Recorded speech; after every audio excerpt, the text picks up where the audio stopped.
That was actually my only time quick scoping, and it wasn't even intentional. I was just lucky. But maybe I should start quick scoping. No, just kidding.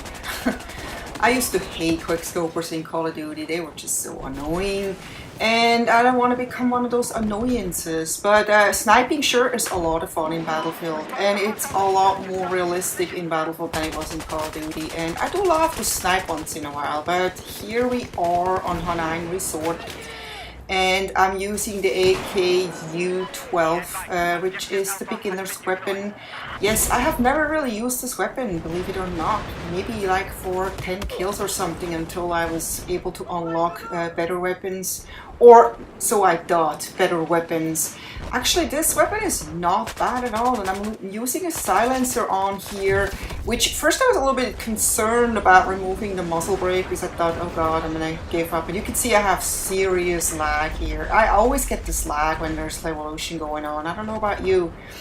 But in this match, I had a lot of lag anyway, and I don't think it had anything to do with Battlefield. It has something to do with the new modem that I got, Time Warner, which I'm on, offered us a modem that's 5 times faster and for free. And I was like, hey, you know, I'm a gamer. I need lots of internet speed.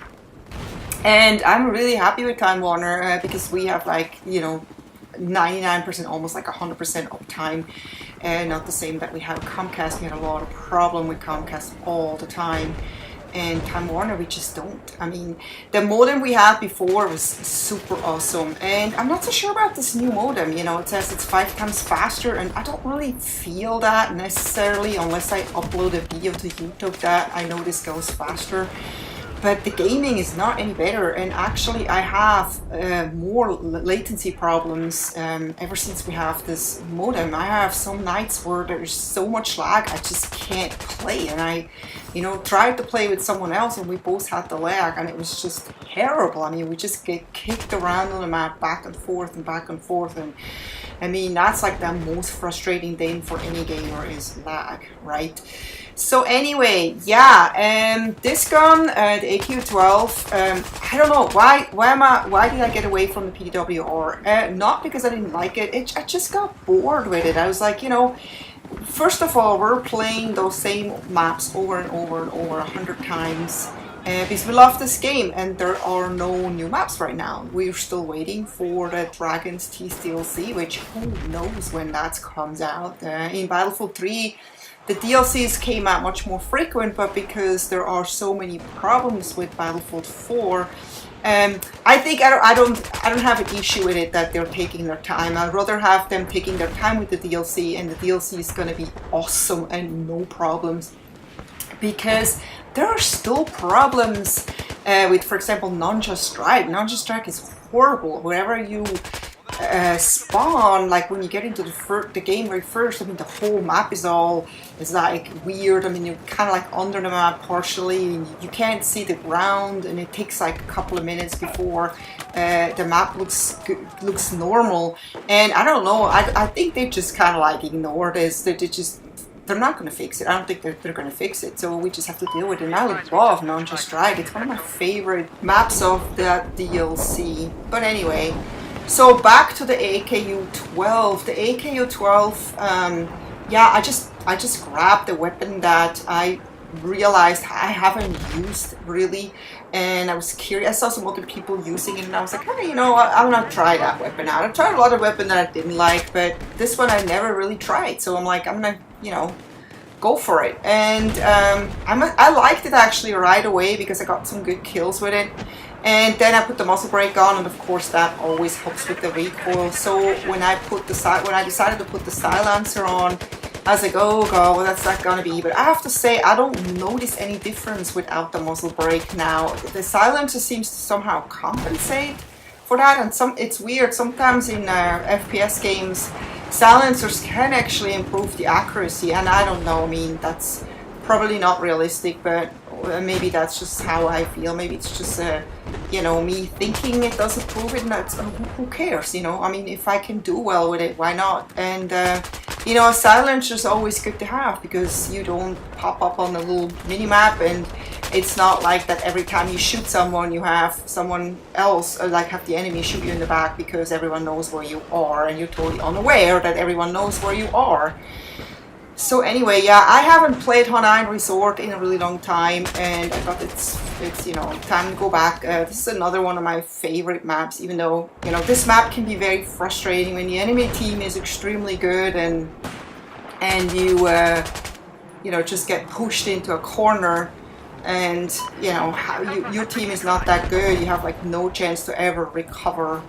But we fought hard here. I mean, it was like a constant back and forth in this match, and I totally enjoyed this match, and I hope you do too, watching this. So what I noticed, I mean, we recently had a fix that was improving the lag between when you shoot and when actually the enemy sees you shoot. There's like a little delay, and the delay is supposed to be less now. That means that, for example, when you were clearly behind a wall, you still got shot, is because of a lag. You thought you were behind a wall, but actually you were not yet behind the wall because of that lag. So that's supposed to be improved, but I have to say I have not noticed any difference whatsoever.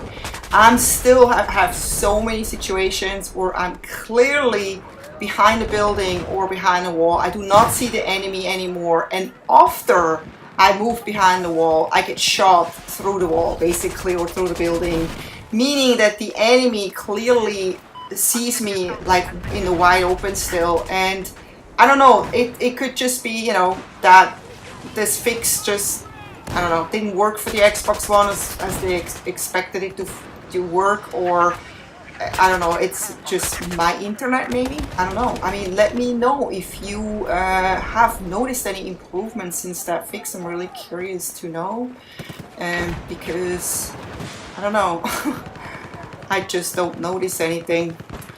So, and about Battlefield Hardline, which was extended for another week for all those who have access to the beta.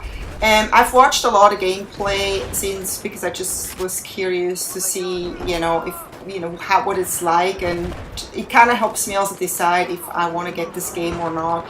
To me, the game still feels like a DLC, and it just doesn't feel like Battlefield, because Cops and Robbers just, to me, is not Battlefield. Battlefield is war. Battlefield is like, you know, rush and conquest, those kind of things, capture the flag. I mean, the Cops and Robbers is a fun idea, but I think they should have like not wrapped that into the Battlefield franchise. They should have made it its own game. What do you think? Do you agree with me, or do you think Battlefield Hardline is a great idea?